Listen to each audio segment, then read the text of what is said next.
Hello guys, আসসালামু আলাইকুম রহমতুল্লাহি তাআলা ওয়া বারাকাতুহু। আশা করি সকলে মহান আল্লাহ তাআলার অশেষ রহমতে সুস্থ আছেন, নিরাপদে আছেন। আজকে আপনাদের মাঝে আরও একটি নতুন ভিডিও নিয়ে আসলাম। আশা করি সম্পূর্ণ ভিডিওটি দেখবেন এবং যারা আমার ফেসবুক পেজ ও ইউটিউব চ্যানেল থেকে দেখছেন তারা অবশ্যই চ্যানেলটি এবং পেজটি ফলো দেবেন। স্ক্রিনে যে আপনারা মেডিসিন দেখতে পাচ্ছেন, অপশন এন্ড ফার্মাসিউটিক্যাল লিমিটেড একটি ঔষধ জাইলোকেন স্প্রে। তো আপনার জাইলোকেন স্প্রে কি জন্য ব্যবহার করবেন, কখন ব্যবহার করতে হবে এবং কিভাবে ব্যবহার করবেন ইত্যাদি আলোচনা করবেন ইনশাআল্লাহ। তো চলুন মূল ভিডিওটি শুরু করা যায়। জাইলোকেন স্প্রে মূলত আপনার যাদের গিটার একদমই শক্ত হয় না, দাঁড়ায় না, নরম হয়ে থাকে তাদের জন্য আপনি যদি জাইলোকেন স্প্রে আপনার লিঙ্গতে স্প্রে করতে পারেন, ইনশাল্লাহ আপনার লিঙ্গ সারা রাত টন করে বাজবে এবং চলবে ঘন্টার পর ঘন্টা। অনেকে আছে যে দেখা যাচ্ছে যে লিঙ্গ একদমই শক্ত রাখতে পারেন না, তাদের জন্য এই জাইলোকেন বেশ উপকারী।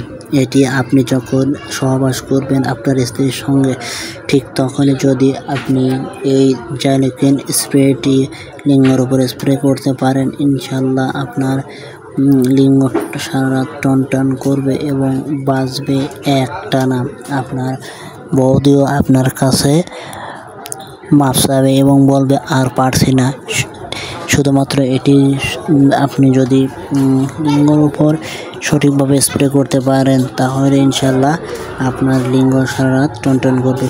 অনেকে আছে যে দেখা যাচ্ছে দীর্ঘদিন ধরে অনেক ধরনের ঔষধ খেয়েছেন, বাট কোনো রকমের ঔষধ খেয়েও যখন আপনার লিঙ্গ শক্ত হয় না, বেশি সময় থাকে না, তাদের জন্য স্প্রেটি ব্যবহার করার ফলে আপনার লিঙ্গ একদমই টন করবে এবং লিঙ্গ সারা রাত লোহার মতো শক্তিশালী হয়ে নিরবিচ্ছিন্নভাবে কাজ করতে পারবেন।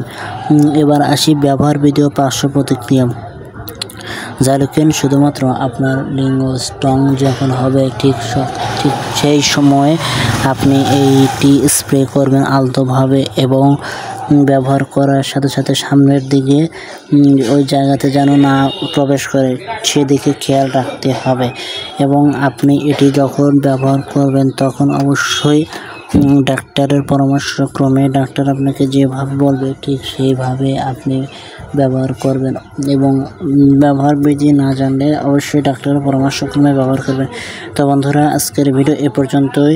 দেখা হবে অন্য একটি নতুন ভিডিও নিয়ে। সে পর্যন্ত সবাই সুস্থ থাকবেন, নিরাপদে থাকবেন এবং মেডিসিন বিষয়ে জানতে হলে অবশ্যই আমার চ্যানেলটি এবং পেজটি ফলো দেবেন।